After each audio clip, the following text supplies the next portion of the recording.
Hi ಸ್ನೇಹಿತರೆ, good morning.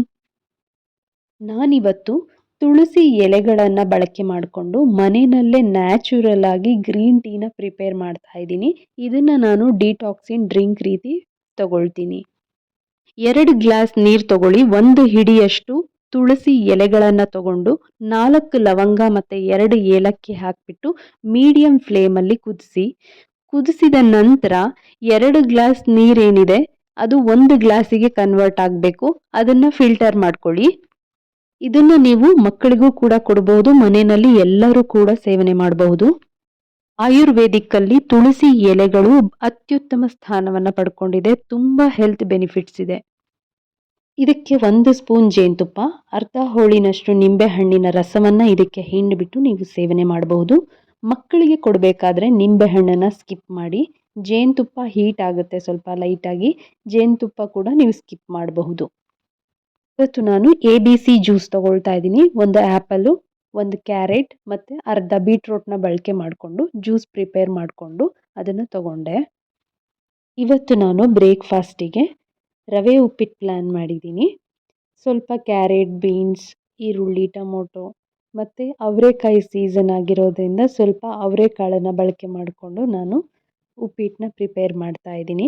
ಬೇಗ ಈಸಿಯಾಗೂ ಆಗುತ್ತೆ. ಮಾರ್ನಿಂಗ್ ಬ್ರೇಕ್ಫಾಸ್ಟಿಗೆ ಹೆಲ್ದಿಯಾಗೂ ಇರುತ್ತೆ. ಎಲ್ಲ ವೆಜಿಟೇಬಲ್ಸ್ ಕೂಡ ಇದರಲ್ಲಿ ಆ್ಯಡ್ ಮಾಡ್ಬೋದು. ಇನ್ನೂ ನಿಮಗೆ ಯಾವ್ಯಾವ ವೆಜಿಟೇಬಲ್ ಇಷ್ಟ ಆಗುತ್ತೆ ಅದನ್ನು ಆ್ಯಡ್ ಮಾಡ್ಕೊಳ್ಳಿ.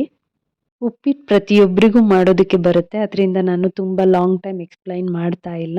ವಿಡಿಯೋನಲ್ಲಿ ನೋಡಿ ಯಾವುದಾದ್ಮೇಲೆ ಯಾವುದನ್ನು ಬಳಕೆ ಮಾಡಿದ್ದೀನಿ ಅಂತ ಹೇಳಿ. ಒಂದು ವೇಳೆ ಎಕ್ಸ್ಪ್ಲೈನ್ ಮಾಡಬೇಕು ಅಂತ ಹೇಳಿದ್ರೆ ಕಮೆಂಟ್ ಮಾಡಿ ತಿಳಿಸ್ಕೊಡ್ತೀನಿ.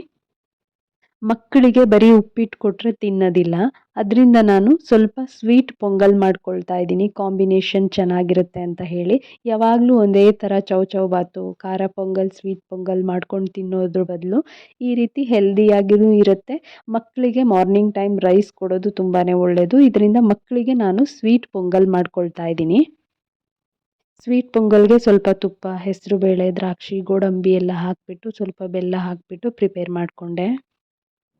ಫ್ರೂಟ್ಸ್ ಇವತ್ತು ನಾನು ಅರ್ಧ ಪಪ್ಪಾಯ, 1 ಬನಾನಾನ ತಗೊಳ್ತಾ ಇದ್ದೀನಿ, ಸ್ವಲ್ಪ ಡ್ರೈ ಫ್ರೂಟ್ಸ್ ಜೊತೆಗೆ. ಮನೆಯಲ್ಲಿ ಪ್ರತಿಯೊಬ್ಬರು ತಗೋಬೋದು ಈ ಹೆಲ್ದಿ ರೆಸಿಪೀಸ್. ವೆಯ್ಟ್ ಲಾಸ್ ಮಾಡಬೇಕು ಅಂತ ಅಂದ್ಕೊಂಡ್ರೆ ಬೌಲ್ ಕ್ವಾಂಟಿಟಿಯಲ್ಲಿ ತಗೊಳ್ಳಿ. ವೆಯ್ಟ್ ಗೈನ್ ಮಾಡಬೇಕು ಅಂತ ಹೇಳಿದ್ರೆ ಹೊಟ್ಟೆ ತುಂಬ ತಿನ್ನಿ. ಲಂಚಿಗೆ ನಾನು ಹೀರೆಕಾಯಿ, ತೊಗರಿಬೇಳೆ, ಹೆಸರುಬೇಳೆ ಹಾಕಿಬಿಟ್ಟು ಸಾಂಬಾರು ಮಾಡೋಣ ಅಂತ ಹೇಳಿ ಪ್ಲ್ಯಾನ್ ಮಾಡಿದೆ.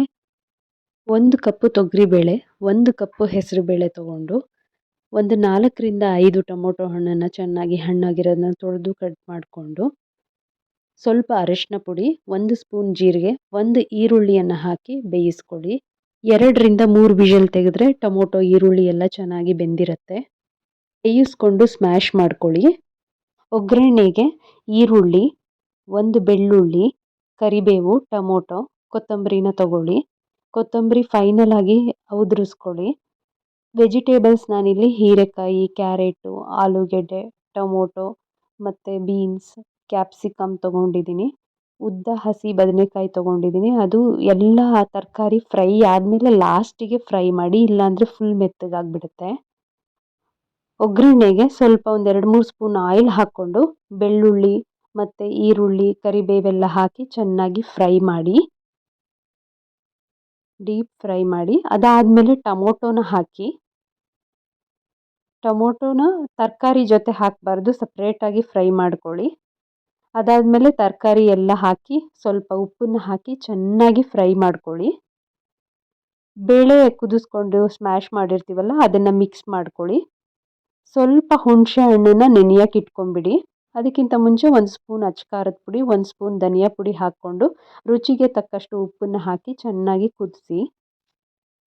ತರಕಾರಿ ಚೆನ್ನಾಗಿ ಕುದ್ದು ಬೇಯಬೇಕು. ಅದಾದಮೇಲೆ ಲಾಸ್ಟಿಗೆ ನೀವು 1 ಗೋಲಿ ಗಾತ್ರ ಹುಣಸೆ ಹಣ್ಣನ್ನು ನೆನೆಸ್ಕೊಂಡು ಹುಣಸೆ ಹಣ್ಣಿನ ಹುಳಿಯನ್ನು ಹಿಂಡಿದ್ರೆ ಸಾಂಬಾರು ರೆಡಿ ಆಗುತ್ತೆ.